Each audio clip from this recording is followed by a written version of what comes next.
Some unusual suspects arrested in a major drug bust.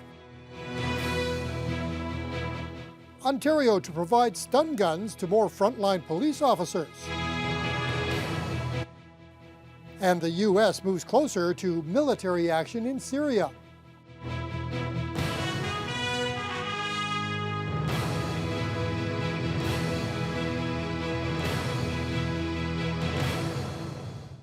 Good evening and thank you for joining us. Two men in their 70s have been arrested following a major seizure of oxycodone pills in Thunder Bay yesterday. The two accused are both Serbian nationals. 79-year-old Andy Radic and 73-year-old Branislav Vuksanovic remain in custody facing drug trafficking charges. City police recovered nearly 3,300 pills with an estimated street value of $660,000. The arrest took place just after 9:30 yesterday morning in a Memorial Avenue parking lot. A search warrant was executed, and the bulk of the drugs were found in a Memorial Avenue motel room after the arrest. While this isn't the biggest seizure in recent years, it is significant. Thunder Bay Police spokesperson Chris Adams says it could lead to more arrests and the seizure of more drugs. Given the fact that these two individuals are not from Thunder Bay, not from Canada originally, there is potential for a more wide-ranging investigation at some point. The origin of the pills has not yet been determined, but Adams says the oxycodone pills were most likely headed for the streets of Thunder Bay. However, northwestern Ontario is still seen as a destination for people involved in this kind of activity, and the city remains a transportation hub. The investigation, meanwhile, is ongoing, and more details will be released when they become available. Numerous residents in the Limbrick Street area were upset to find their car tires slashed this morning. About a dozen vehicles were targeted in last night's attack, and for one mother, it's the final straw in a series of events. Nate Jones reports. Imagine to wake up in the morning and find one of the tires on your car slashed and flattened. Now times that by 4. Donna Mendewagen, along with many others along Limbrick Street, were faced with just that. Multiple cars and multiple tires flat. Mendewagen was supposed to be on her way to a funeral, but now had to cancel. For her, a vehicle is especially important. It's going to affect me a lot. I do have a special needs child with Down syndrome that you need the car daily. And living here hasn't been much of an experience for us. It's been a really bad experience. She says at least 7 vehicles had their tires slashed in this parking lot alone. You don't have to go far to find more.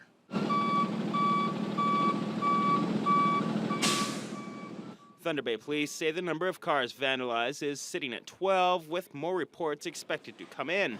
Our officers are aware of it when they go out for patrol, say at night. They will have that in the back of their minds. They will be keeping an eye out.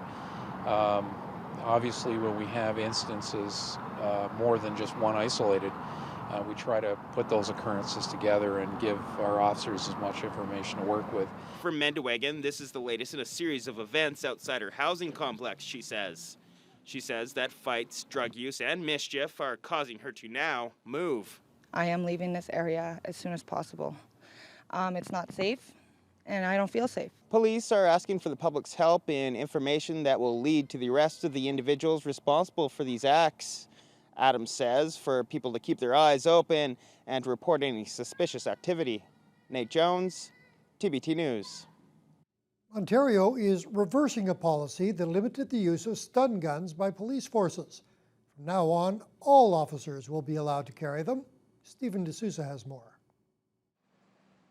Facing a knife-wielding suspect, police in Ontario for years have had to wait for a supervisor or special unit to use a stun gun. Please. Law enforcement officials have called for a change, and today the province's community safety minister says conducted energy weapons can be used by all frontline workers. It was not a decision that was taken lightly. We have all seen, what happened at the airport in Vancouver.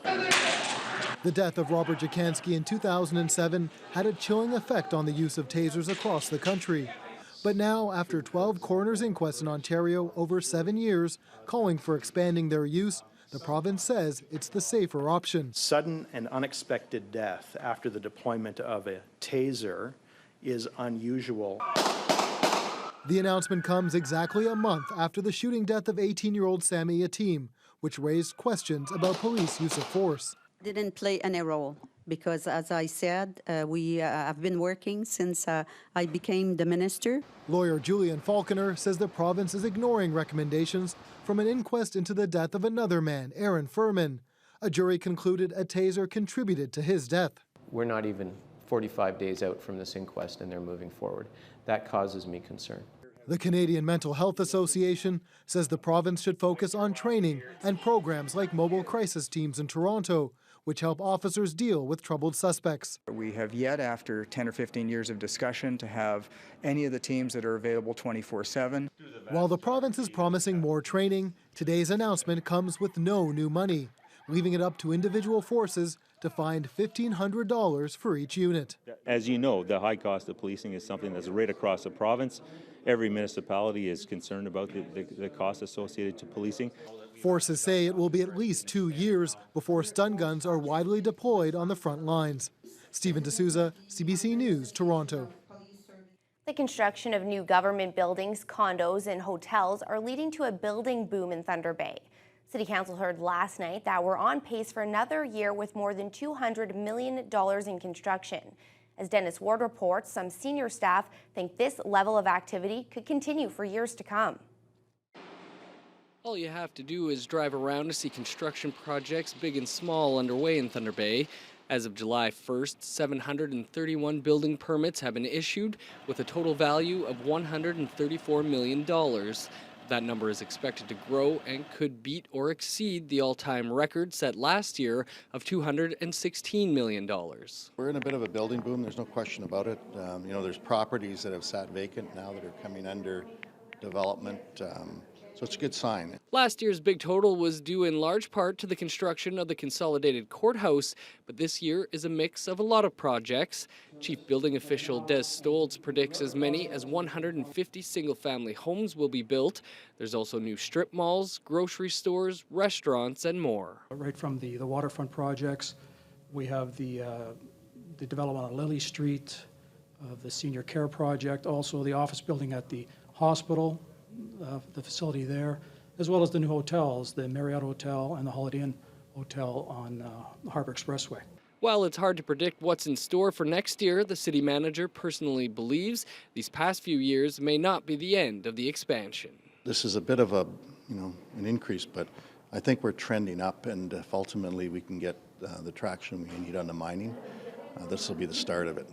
We'll see more construction, particularly in the non-residential area, because of the availability of land and that this could continue for a number of years. Dennis Ward, TVT News. A massive project that would include converting existing natural gas pipelines in northwestern Ontario to carry oil was in front of City Council last night. TransCanada Energy East Pipeline is aimed at eliminating Canada's reliance on higher-priced imported crude. The cross-country line would convert roughly 3,000 kilometers of existing pipeline. Another 1,400 kilometers of new pipeline would also be constructed. Representatives with TransCanada presented up-to-date information on the project last night. The line will run from Alberta to Newfoundland. Earlier projections called for transporting 850,000 barrels of crude per day, but the company now says it has binding contracts to provide 1.1 million barrels a day.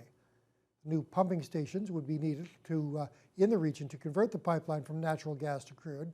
TransCanada Alain Parise says a third party is currently looking at just how many jobs that would create here. Through the building of those pump stations and all of those different activities that we're going to undertake for the conversion piece, there'll be sort of an uptick, absolutely, and then there will be some net new jobs. I'm not sure how many. Open houses on the proposed Energy East pipeline will begin in Kenora September 16th. That will be followed by meetings in Vermilion Bay, Dryden, and Ignace on the 17th, 18th, and 19th. Although the proposed section to be converted in the region does not pass directly through Thunder Bay, there will also be an open house here at the Community Auditorium September 24th. That will be followed by meetings in Nipigon and Geraldton on the 25th and 26th. City councillors are going to do a little more research before trying to become a fair trade city. The concept aims to ensure that farmers and artisans get a better deal for the products they produce. In order to get the certification, the city must attain 5 goals, and that includes purchasing at least 2 fair trade commodities. Council has asked the Food Strategy Committee to delve deeper into the obligations of the city. Few places in the city sell fair trade commodities, and those that do offer primarily coffee and tea. And some on council wondered if purchasing just those 2 items has an impact. They represent a symbol of moving towards this initiative. And what came out is the aggregated benefit. If this community plus this community, and because this is a worldwide initiative, that aggregation has made an impact with respect to products that are being sold under the Fair Trade banner. There are currently 16 fair trade communities in Canada. Another 22 have been through the registration process. The County Park Library is moving. No details have been confirmed about the exact location or the date of the move, but it has been confirmed that the library will be in a new location next year. The move is phase 2 of the library's renewal plan following the recent replacement of the Mary J. L. Black Library. Cheryl Holmes has more. Well, nothing has been done to update the County Park Library branch since it opened in 1995, so this branch was next on the list for updates. Officials say the move out of County Fair Mall is being made mainly because this is the smallest service point of the city's 4 libraries. The activity has decreased with the decline of the mall. It is our 4th service point, and its numbers are around the 4th busiest for this location. The new location will still be leased. It'll be in the County Park area, but not directly in the mall anymore. The library's lease at its current location is up at the end of October, and the new library won't be open until 2014. That means people in the area will be without a library for a few months. People we spoke with are excited about the upgrade, and they hope the new location is just as user-friendly. I hope it would be like this, where it's on one level as opposed to different levels. It's nice to have everything on one level. I'm hoping that it's still going to be somewhere really accessible, because I like that, you know, the parking's free, it's easy to get to, and the kids like it as well. So. Phillips says user numbers in the area are high enough to warrant keeping a library location in County Park. Meanwhile, a new checkout system will be in place at the new location. The radio frequency identification system allows guests to self-scan items, freeing up staff to be more involved with fun programming aimed towards youth at the library. The good news for guests is that all 8 staff members will stay on the team. I'll be looking forward to, we're going to be building it, and for the staff. Hopefully it'll be the same staff. They're good girls. More information on the move will be released as it becomes available. Until then, it's business as usual at the County Park Library. Cheryl Holmes, TVT News. The city of Thunder Bay is investigating the unexpected death of the moose at the Chippewa Wildlife Exhibit. The 7-year-old bull moose died overnight Monday. It was discovered by staff early this morning. The moose made headlines last month after a photo of it appearing gaunt and malnourished spawned hundreds of complaints on social media. However, our TV cameras showed otherwise, as the moose appeared to be well-fed and healthy. But soon after that video was shot on July 23rd, it was determined the moose had worms. Postmortem has been conducted to determine the exact cause of death. The moose had been a fixture at the wildlife exhibit for nearly 7 years. It was brought to the facility in 2006 when it was about 2 weeks old after its mother was struck and killed by a car. Park officials say the moose was given ample food and water, ongoing vet care, and was kept cool through a shelter and sprinkler system in the summer. It was the only moose at the exhibit, and city staff say they will wait for the results of the postmortem before they consider obtaining another moose for Chippewa. Kenora Rainy River MPP Sarah Campbell is disputing predictions that drivers here in the Northwest will not benefit from expected auto insurance rate cuts. Yesterday on the NewsHour, we told you of industry representatives who warned the full benefit of the rate cuts might not be available here because the region already enjoys relatively low insurance rates compared to drivers in the South. But Campbell says industry insiders have told her a far different story. She says proposed cuts of 4% by next June, 8% by next August, and a full 15% by the following August will be available to most drivers regardless of where they live. Those with clean driving records will benefit the most. Campbell says the industry is reluctant to acknowledge this publicly, as it would be an admission that current rates are too high. A Thunder Bay meat processing company has pleaded guilty to charges stemming from the processing of high-risk meat products. Sausage Pro is located on Simpson Street, and its owners have been ordered to pay a total of $25,000 in fines and victim surcharges for processing specialty meats without a license. The Ministry of Agriculture and Food says they are working with independent meat processors to update regulations and maintain safety. The Attawapiskat First Nation, which has been in the national spotlight over housing and financial problems, is holding banned elections today. Controversial Chief Teresa Spence is seeking re-election. She staged a protest hunger strike near Parliament Hill last winter. A state of emergency has been declared at Attawapiskat twice in recent years because of deplorable housing conditions. There have also been proposals to move the community to another location. Chief Spence is being opposed by 3 other candidates. Residents in the town of Nullaloe will soon have a much-needed upgrade to their road work network. The new bridge is now under construction across the Whitefish River, and residents are happy to see the project moving ahead. The new single-lane crossing will replace the 60-year-old Bailey Bridge. The old structure had weight restrictions, which could add a 6-kilometer detour for some commercial vehicles. The Ministry of Transportation says the $660,000 project includes new foundations and paving to bring the crossing up to today's standards, with a smoother ride and less maintenance. Funding for the modular bridge comes from the Ministry of Northern Development's Transportation Program. Larry Bacchus sits on the local roads board in the area, and he says the detours are not their biggest concern.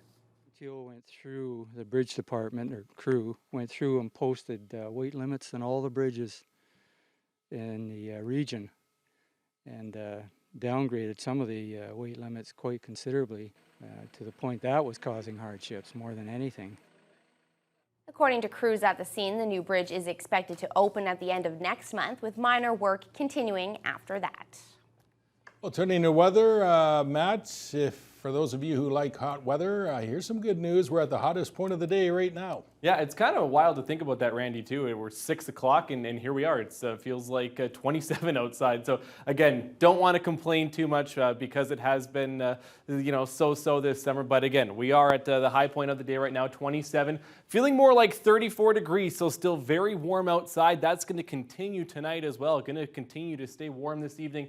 Not much wind to speak of coming out of the east between 9 and 16 kilometers an hour as we have a look at what's happening around the region right now. A lot of the same temperatures for the most part as we have a look. 30 degrees out in Atikokan, as well as Dryden, Fort Francis, anywhere west. Really the kicker right now is 13 degrees up in Big Trout Lake. We do have a cold front that's moving down over the region, so that's what's keeping that cool. Also partly cloudy skies up there as well. But as you have a look at the rest of the region, again, beautiful temperatures. Greenstone 28 and 25 down in Sault Ste. Marie. As we have a look at a couple of warnings right now up in Attawapiskat and in Moosonee, a thunderstorm watch right now. Could see some higher winds and possibly some hail. There's a storm system moving through Manitoba right now that tracking. So Red Lake, Ear Falls, Sandy Lake area, they're both under a thunderstorm watch as well. Could see hail, some high winds as well. But again, it remains a watch at this hour. As we have a look at tonight here in Thunder Bay, 16 degrees is the low, but we're not going to reach that till about 3 or 4 a.m. It's going to be about 20, 21, 19 area before around midnight, and that'll continue into the morning. Could cause some fog patches as well, but for the most part, mainly clear. Again, going to remain warm. I know last night, again, second night in a row that it's just been killer to be trying to get some relief for some sleep. As we have a look at Wednesday, sizzling. Yeah, it's about the best way to put it at this part. From the United States all the way up to northwestern Ontario, the lower parts into Winnipeg, Manitoba, and Saskatchewan as well. So that's going to continue as we move into late in the week. That heat wave going to continue, that high pressure system. We could see some pop-up showers come up around the region later in the week, but I will have more details on what's coming up later in the news hour. We'll have to try to remember this sometime in January and February when it's not quite as pleasant, right, Matt? Absolutely. Okay, thanks very much. Well, momentum is building towards an international military response for that chemical weapons attack in Syria last week. We'll have the latest in that story for you as your news hour continues. Like that. In a BBC interview, U.S. Defense Secretary Chuck Hagel would not get into strategy or possible targets, only this. Suffice.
The international community is looking to send a strong message to Syria that chemical warfare will not be tolerated. There's growing evidence that Syrian forces used chemical agents against its own people, and the U.S. military says it's in a position to strike if ordered to do so. Nala Ayad has the latest. Summer at Downing Street coming to an abrupt end. The talk of a strike against Syria held behind closed doors. But on Thursday, it will be the subject of an urgent debate in the British Parliament. Let me stress to people, this is not about getting involved in a Middle Eastern war or changing our stance in Syria or going further into that conflict. It's nothing to do with that. It's about chemical weapons. Their use is wrong, and the world shouldn't stand idly by. It's the unified message today from several Western capitals that this was evidence of a chemical weapons attack, that it killed hundreds, and that the Syrian regime should be punished for it. We are ready to go like that. In a BBC interview, U.S. Defense Secretary Chuck Hagel would not get into strategy or possible targets, only this. Suffice to say, the options are there. The United States Department of Defense is ready to carry out those options. If talk of a strike has unnerved the Syrian regime, the foreign minister didn't show it. At a press conference, he said Syria would defend itself. I challenge all countries who saying that Syria used chemical weapon to present their evidence to their public opinion. Syria points to its decision to allow UN inspectors to visit the site yesterday as proof it had nothing to hide, though experts say it was too late to get an accurate read. The U.S. and its allies agree and have reportedly warned Syrian rebels that a strike could come within days. The challenge with any strike will be to contain it, to ensure it doesn't lead to an escalation. Another challenge, public opinion. Polls suggest that both in the U.S. and the U.K., it's largely opposed to military intervention. Nala Ayed, CBC News, London. Canada, of course, could soon be part of any international show of force aimed at Syria. Our Prime Minister believes the Syrian government did use chemical weapons against its own people, and he and Barack Obama agreed today a firm response is required. Julie Van Dusen reports. This morning, Prime Minister Stephen Harper spoke on the phone to President Barack Obama about the Syrian crisis. Harper's office says both leaders agreed that significant use of chemical weapons merits a firm response from the international community in an effective and timely manner. The U.S. is considering sea-launched cruise missile attacks on strategic targets. And I don't think the Americans... This analyst says such punitive action could be short and sharp. And so what could be targets, for cruise missiles would be, for instance, the presidential palace, military headquarters, the intelligence headquarters. Canada doesn't have missiles, but it could participate if there was a need to enforce a no-fly zone, as it did in Libya. In that zone, then the displaced people internally, or even the rebels would be protected. The chemical attack on civilians has provoked international condemnation. Former Prime Minister Paul Martin says it's a clear call for responsibility to protect. What has to be done now is that Assad be made to pay a penalty, a very serious one, for what he has done, as a means of ensuring that he doesn't do it again. NDP leader Tom Mulcair says reaction to Syria should be debated by MPs. If there is any thought of an intervention, of course, Parliament has to be reconvened. It's a clear undertaking of Mr. Harper. There's room for all Canadian parliamentarians to stand in concern, in worry, and in a desire to prevent further atrocities from happening in Syria. Whether that goes as far as military involvement is uncertain at this point to me. Prime Minister David Cameron is recalling the British Parliament for an urgent discussion on Syria. But the Canadian government says it's premature to discuss recalling Canadian MPs at this time. Julie Van Dusen, CBC News, Ottawa. The rebound in real estate sales and prices, combined with slightly higher mortgage rates, is making it a bit harder for many Canadians to afford a home. The latest affordability index put out by RBC shows more of your income may be needed. Ron Charles reports. You're gonna have to climb up, bud. Kat Armstrong has decided home ownership is likely not going to be an option for her family. It's a bungalow for $750,000. Last year, she and her husband Matthew took a look at house prices in their West Toronto neighborhood where they're renting and found themselves priced out of the market. A year later, they're further away. It's at a point right now where we actually have a middle income for Canada. We do very well, we're comfortable, and we can't afford to buy a home. And for that, they did not even need to look at the Royal Bank's quarterly Housing Affordability Index. RBC's index takes the average price for 3 types of housing: 2-story homes, bungalows, and condominiums, the qualifying household income for a mortgage with 25% down, and then determines how much of that income is needed to carry the mortgage, taxes, and utilities. 48.4% for the 2-story, 42.7% for the bungalow, and 27.9% for the condo. Come on in, it's a 1+ den. The affordability index for condos was unchanged from the winter period. The other housing went up by just under half a percentage point. Well, we've seen a slight deterioration in the affordability in housing in the second quarter of the year, and on a year-over-year basis, we're still seeing a little more affordable than a year ago. If it's getting harder for many Canadians to afford a house, what are the alternatives? They'll have to live somewhere, they'll have to rent. So I guess more rental projects will spring up. You got it? That's what Kat Armstrong and her family are doing, but she says even suitable, affordable rental apartments are hard to come by in Toronto. Ron Charles, CBC News, Toronto. Concerns over possible military action aimed at Syria caused some big drops in the major markets today. In Toronto, the TSX was down almost 170 points to 12,591. The Dow fell almost 170 points as well, closing at 14,776. And the Nasdaq lost about 80 points to finish at 35.78.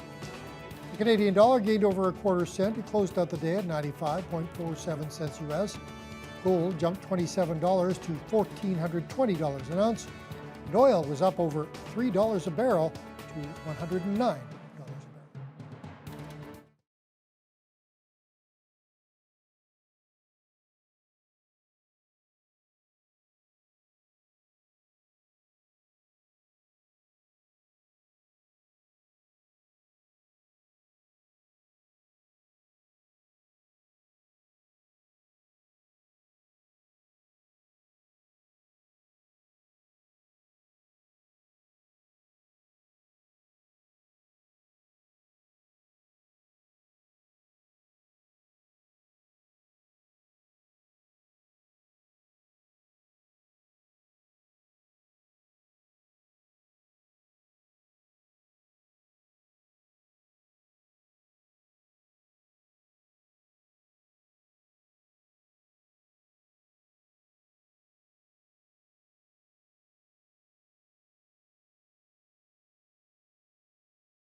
Number of people following the fortunes of the Toronto Blue Jays has dropped dramatically over the last couple of weeks, so it'll come as a surprise to those of you who are no longer doing that. They're on a bit of a winning streak, a whole 2 games. Yeah, maybe maybe that's tied into the fact that the GM, Alex Anthopoulos, says that John Gibbons is coming back. That may just drive more fans away. Yeah, it's starting to drive me away, that's for sure. Well, the last time the Blue Jays beat the Yankees, the Toronto Maple Leafs were still playing in the playoffs. So they finally managed to beat the Bronx Bombers last night. After losing the last 10 meetings, Jay Happ will get the start tonight. Off to the series opener, Toronto ties it in the second as Kevin Pillar golfs a single to center. Brett Laurie trots in, and we had a tied ball game at 1. In the third, Edwin Encarnacion gives the home side the lead as he shoots a single to left. That's his 96th RBI as Jose Reyes scores standing up. Top 5, Alex Rodriguez is hitting almost 500 in his career against R.A. Dickey, so he'll take him up and out for his 3rd home run to tie the game once again at 2. The Jays answer with 3 in the 5th to keep low this double to right by Adam Lynn, which plates Ryan Goins. It's 5-2 Toronto, and that's the way this one would end up. In senior men's baseball last night, the Boston Pizza Red Sox humbled the on-deck A's 10-2. Lincoln Galbraith had 3 hits, also scored 3 times for the winners. At the U.S. Open Tennis Tournament in New York, Canada's Milos Raonic won his opener in straight sets over Italy's Thomas Fabiano. He'll take on Pablo Andujar next. Alexandra Wozniak plays her first round match tonight, and Vancouver's Vasek Pospisil lost his match in 5. And Canada's Olympic hockey men's orientation camp wraps up today in Calgary. One of the more interesting battles to watch will be in net, where Roberto Luongo was hoping his experience from 4 years ago will give him the upper hand, although most of the media would focus on his return to the Vancouver Canucks.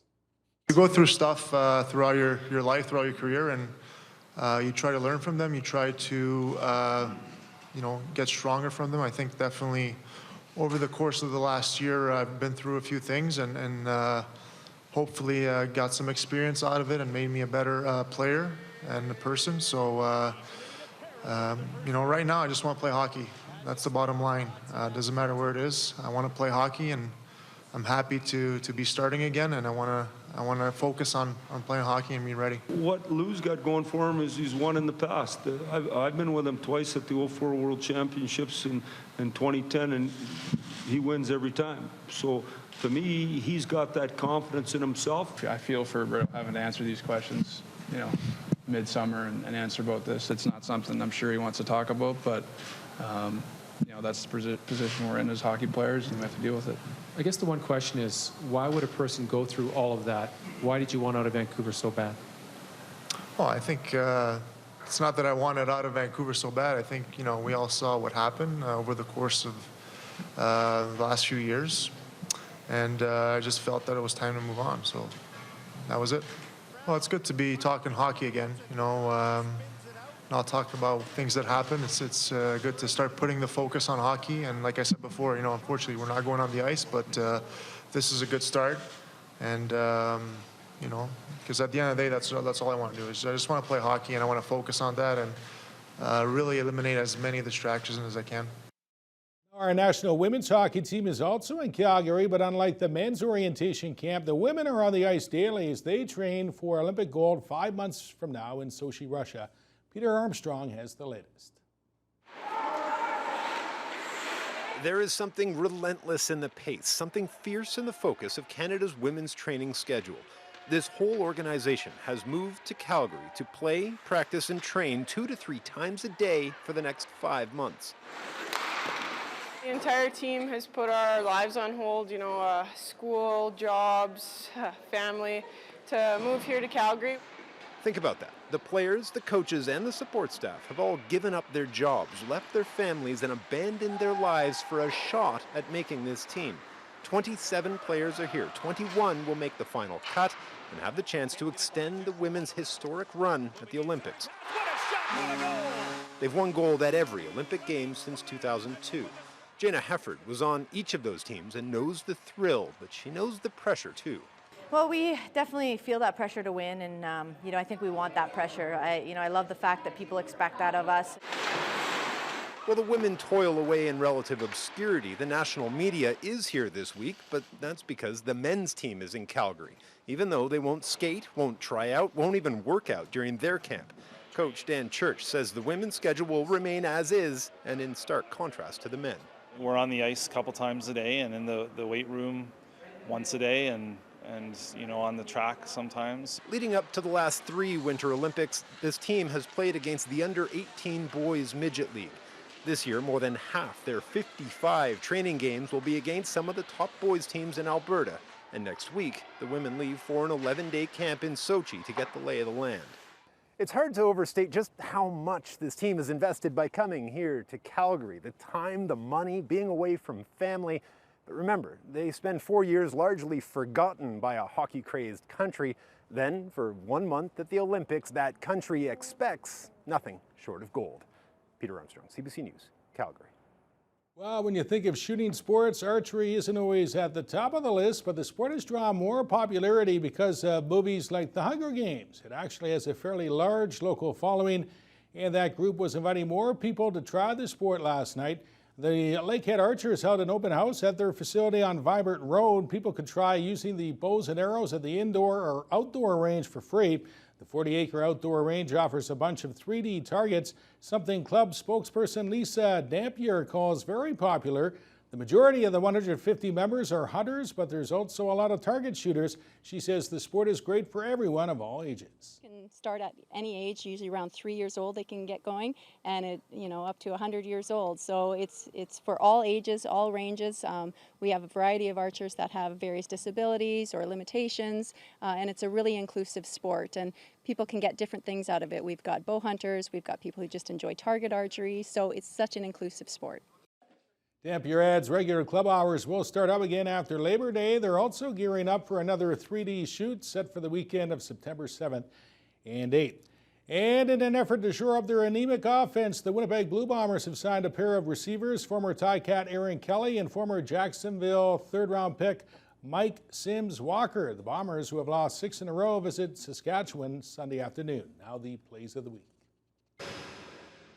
That just doesn't look right, Craig Minervini, does it? Tapper, Kozoi will get the out at second. They try to turn it, and they do turn it. Oh, my goodness, can you believe that?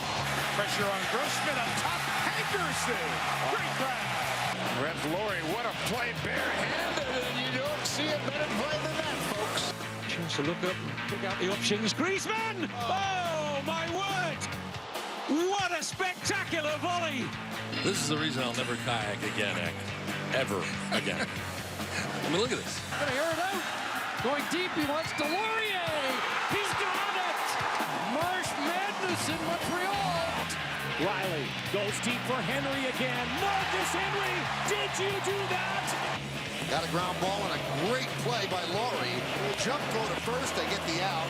Another outstanding play by Brett Laurie. To the edge of the area, intricate stuff. Sturridge into the penalty area. What a super move. Daniel Sturridge for 1-0. It's a magnificent opening goal for Liverpool.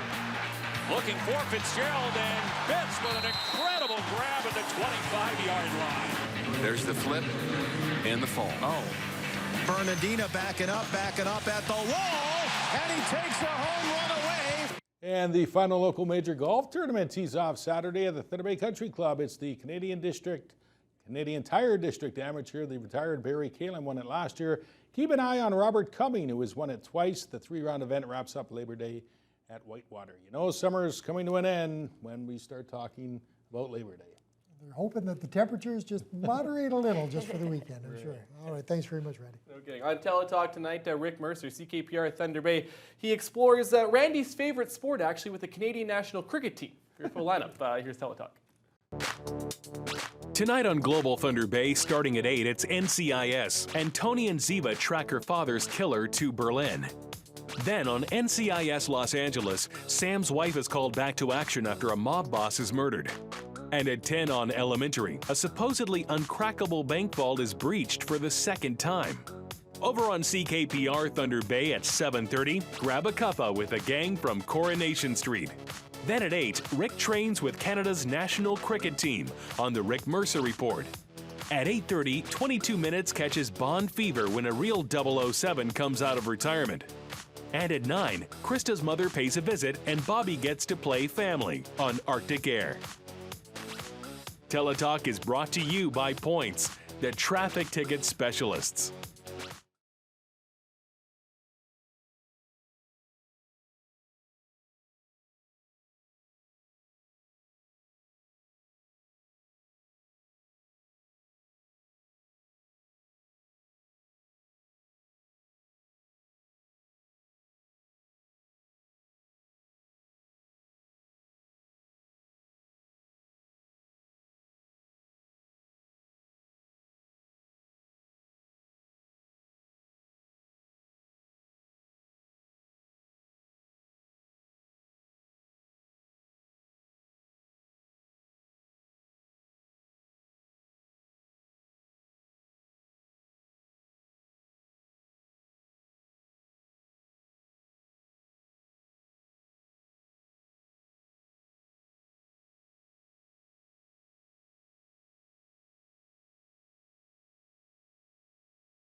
Well, once again, it was a very warm day, Matt, but I think the only downside to those of us who like the heat is not having an air conditioner to cool down. Yeah, no kidding. I know my house isn't air conditioned, so it's been a little bit crazy. I mentioned it earlier, trying to sleep, but we're not unfortunately going to get a break from that. I'll get to those details in just a second, but as we have a look at today's high, again, 27 degrees, humidex of 34, partly cloudy skies, and that is right now. We are at the warmest time of day right now, as I mentioned earlier. Let's have a look at what's happening across the country right now. 22 degrees in Vancouver, some cloudy skies. They've got could see some rain tonight and for the next few days. Prince George, similar conditions.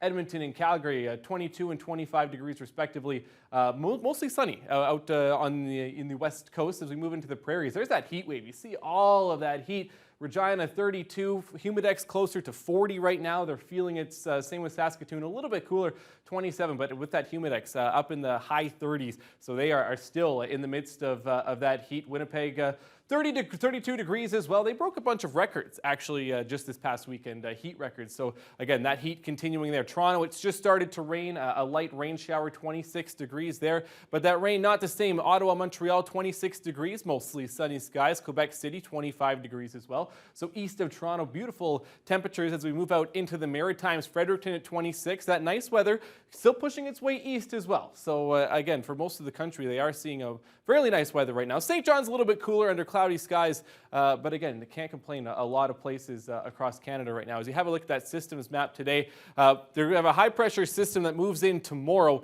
and that's what's keeping things nice right now. A couple of highs that have moved through, keeping things beautiful. But as we have a look, here's the low that's coming down, and you're going to see those pockets of precipitation along this cold front that's going to move in for Thursday. So a lot of the region could see some thunder showers for most of the region. But as you look along the North Shore, and including Thunder Bay, they might avoid the worst of it. So again, it'll be hit and miss. But again, those showers will come in at Thursday, probably for the most part. As we have a look at what's happening across the region tonight, for the most part, again, still beautiful temperatures, 15 degrees, a little bit higher than seasonal, what we should be seeing around this time of year as we come to the close of August, getting ready for school, start of school next week.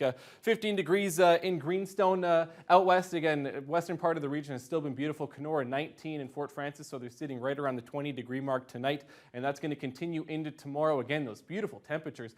Yeah, Humidex is going to make things feel into the mid-30s as well, so not too bad for more of that the humidity. Big Trout Lake will finally get back up there, 24 degrees and 29, but again, another beautiful day in store for most of the region tomorrow. Thunder Bay at this hour, we are at the high, as I just mentioned, very little wind to speak of, 27 degrees, feeling like 34, so if you're going to bust out the barbecue tonight, definitely another good night to do it, to keep things going. Tonight, going to stay warm, 16 degrees is our low, but as I mentioned earlier as well, we're not going to hit that till about 3 or 4 in the morning. We could see some fog patches as well, so that, again, will remain interesting and iffy depending on where you are. As we have, the big shovel is back. Good news, the big shovel is back. So the beach, again, if you haven't been to the beach, it's the last week to do so, or head down to Marina Park and Prince Arthur's Landing to jump into the splash pad. Tomorrow, your day, though, again, another beautiful day to do it. Humidex is going to be 30 at around noon, 25 degrees, and similar to today as well, rather, going to be 26 later in the day, and that Humidex is still going to be up around 29, 30. So again, another good day tomorrow. Going to have lots of chances to get down there and to have some fun. Still humid tomorrow. Chance of a thunderstorm on Thursday, actually. We're going to see some pop-up showers all over the city and for most of the region, as I just showed you in the map as well. So there is a chance of a thunderstorm. Not really a break in the temperatures, though, until we get to Saturday, when it's going to get to 22 for the start, as Randy mentioned, of the district amateur, and 26 degrees. But again, another beautiful weekend. Could see some showers this weekend, but only a 30% chance.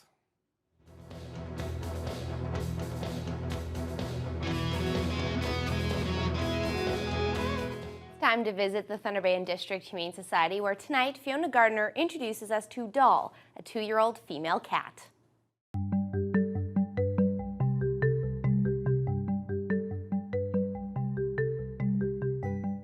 Hi, this week's Humane Society Pet of the Week is a real doll. In fact, that's her name, Doll. And she is a 2-year-old Siamese who is a perfect addition to anyone whose personality and tastes run toward the more exotic. She has the most beautiful chocolate brown paws and ears, most gorgeous markings, but she has none of the haughtiness you'd expect with a Siamese. She's very sweet, loves kids, basically would be a perfect fit for any home. And as you can see, she's a bit of a cuddler.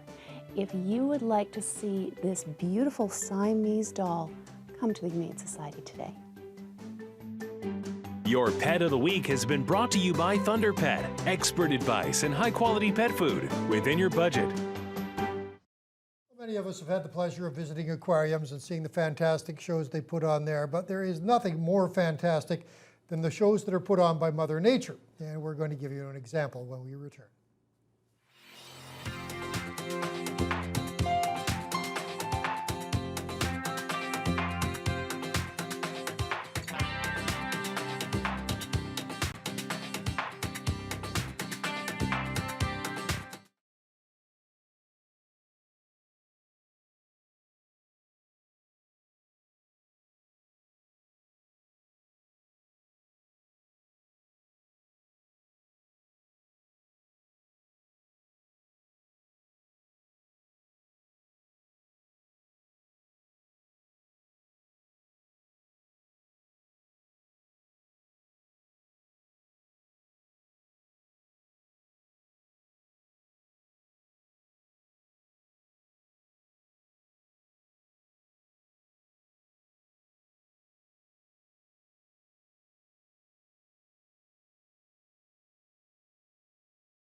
All right, you talk about being in the right place at the right time. Take a look at this.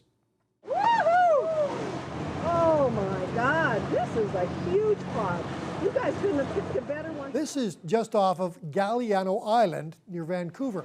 Yes, it's a pod of orcas that put on quite the show. They visited before, but never this many. And this video goes on for more than 3 minutes, and he's making a big splash online. Now, for a lot of us, this is as close as we'll ever get to wild orcas, and it's quite the show. Keep your hearts open. Well, Rogers. Woo-hoo!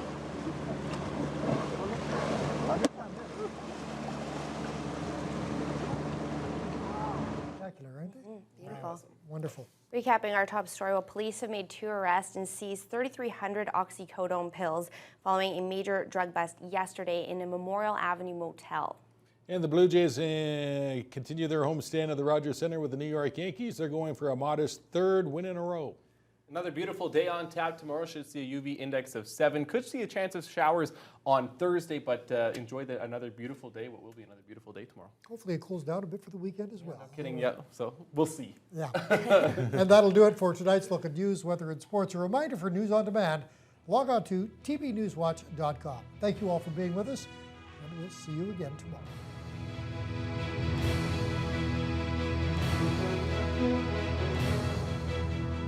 Thank